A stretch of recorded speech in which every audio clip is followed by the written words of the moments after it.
Salut à toutes et à tous, apprentis surfeurs et apprentis surfeuses, et bienvenue dans cette nouvelle vidéo consacrée à l'apprentissage du surf skate. Alors aujourd'hui on va parler de pomper backside et non frontside, donc j'avais déjà réalisé une vidéo complète sur comment pomper en frontside et cette vidéo est disponible ici. Je vous invite d'ailleurs à la regarder avant cette vidéo-ci si vous n'avez pas encore fait, car pomper backside c'est complètement différent. On va effectuer une compression extension côté talon et pas côté pointe, donc on va être de dos.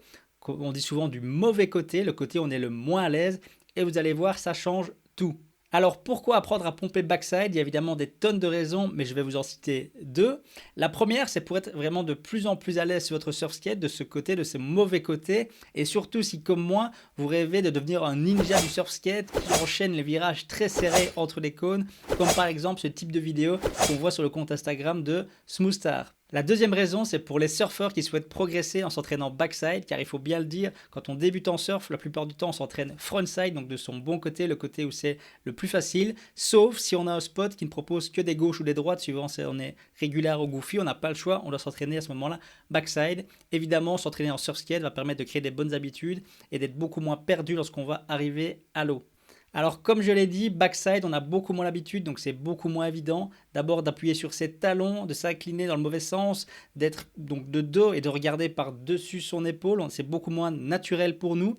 Et pour moi aussi, donc comme je l'ai dit, je débute en surf skate. C'est une première vidéo sur le pumping backside parce que je suis encore loin du résultat espéré. Mais c'est bien là l'objectif d'apprenti surfeur, c'est de partager mon apprentissage. Donc plutôt que d'arriver avec le résultat final et de vous dire regardez comme c'est beau, je vais vraiment partager les différentes étapes et toutes mes galères et je pense que ça va vous aussi bien vous aider. Il y aura donc une deuxième vidéo dans les prochaines semaines lorsque j'aurai plus le temps de m'entraîner en backside, mais en attendant, voilà déjà où j'en suis arrivé.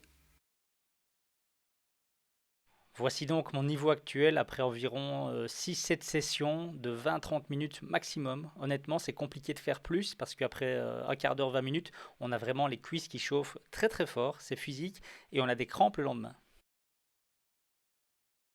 Le mouvement de base pour effectuer la compression-extension en backside est comme si on utilisait une pelle pour jeter de la terre. Donc on imagine qu'on a un tas de terre devant soi, on compresse, donc on plie les jambes pour ramasser de la terre avec la pelle, et puis on tend les jambes et on lance la pelle par-dessus son épaule pour jeter la terre. Donc je plie les jambes, je mets plus de poids sur la jambe avant, je ramasse la terre et puis je la jette en l'air par-dessus mon épaule. Ce qu'il est très important de retenir, c'est que du coup notre main avant doit être paume vers le haut. Après ma compression-extension, je dois être bien droit, la main arrière vers l'arrière et le bras avant vers l'avant. C'est comme si j'étais remonté à haute vague, donc je m'étends pour remonter. Et puis je m'apprête à redescendre et je compresse, donc je plie les jambes lorsque je passe la ligne représentée par les cônes. Comme toujours, le regard est très important. Lorsque je jette ma pelle, je regarde là où s'en va la terre. Et quand je redescends sur la vague, je regarde le bas de la vague. Au moment de l'extension, c'est important de bien appuyer sur les talons, surtout sur le talon arrière. C'est d'ailleurs quelque chose que je dois améliorer dans mes prochains entraînements. Et pour la suite de ma progression, je vais vraiment entraîner la fluidité, donc essayer d'avoir des mouvements plus naturels et moins saccadés. Alors, chose promise, chose due, voici donc les étapes de ma progression avec cette première vidéo, la première fois où j'ai testé vraiment à faire du pumping backside. Je débutais vraiment sur skate, c'était environ il y a 3-4 mois, donc c'était vraiment les tout débuts et finalement tout ce qu'on voit sur cette vidéo, c'est une personne qui n'est pas encore à l'aise du tout sur son surf skate et encore moins à l'aise en backside. Deuxième tentative, on peut voir que je suis un peu plus à l'aise, même si je suis encore très hésitant.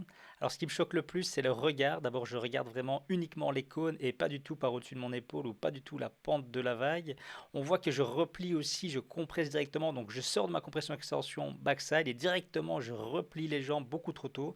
Donc j'ai pas toute cette phase où je suis bien droit avec la main arrière vers l'arrière. Et je n'appuie pas non plus assez du tout sur les talons lors de l'extension. Troisième tentative, on voit que ça commence à rentrer. Je suis beaucoup plus franc lors de ma compression extension backside, donc je suis beaucoup plus à l'aise sur mon surf skate. Par contre, j'ai toujours ce problème de regard qui regarde les cônes et de nouveau, je compresse directement. Donc je sors de ma compression extension backside et je recompresse tout de suite avec mes bras qui rentrent vers l'intérieur alors que mon bras arrière devrait être vers l'extérieur. Et on dirait aussi que je veux tuer quelqu'un avec la position de mes doigts. Quatrième tentative, on voit que j'essaie de gagner de la vitesse, que j'essaie vraiment d'ajouter de la puissance, mais on voit que c'est des mouvements qui sont trop rapides et un petit peu forcés. J'ai notamment mes bras qui partent trop, attention, trop vers le côté, donc il ne faut pas non plus, lorsqu'on pompe backside, avoir les bras qui partent trop loin. Et clairement, c'est un mouvement que je ne me vois pas du tout refaire sur une vague, par exemple, c'est pas du tout adapté au surf sur une vague. Cinquième tentative, on voit que le mouvement commence à devenir bon. Ce que je reproche ici, c'est vraiment le manque de fluidité. C'est ces mouvements un petit peu saccadés. On voit que mes bras se lèvent très vite et puis redescendent très vite. C'est donc ce que j'ai essayé de travailler lors de ma septième tentative. Aujourd'hui, jour du montage de cette vidéo, on voit que mes mouvements de bras sont un peu plus fluides, un peu plus doux, et que j'essaye du coup de faire un petit peu des arrondis lorsque je suis au sommet, lorsque j'ai jeté ma pelle. Voilà, je reviens en faisant un petit peu un arrondi.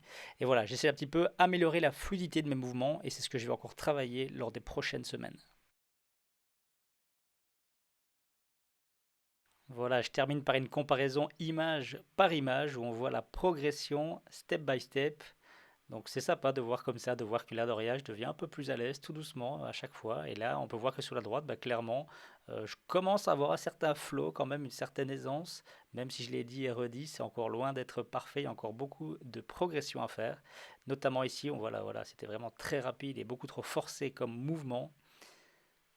Et ici, bah, comme je l'ai dit, un mouvement qui est fort similaire, mais que j'essaye de rendre un peu plus fluide sur la droite avec des arrondis notamment.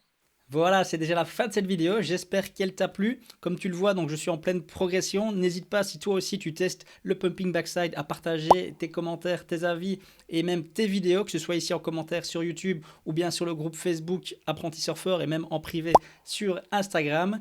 N'hésite pas à me laisser aussi un petit like, ça fait toujours très plaisir. Et à t'abonner car je publie une nouvelle vidéo de surf skate tous les mardis. Voilà, je te dis merci beaucoup et à la semaine prochaine. Salut!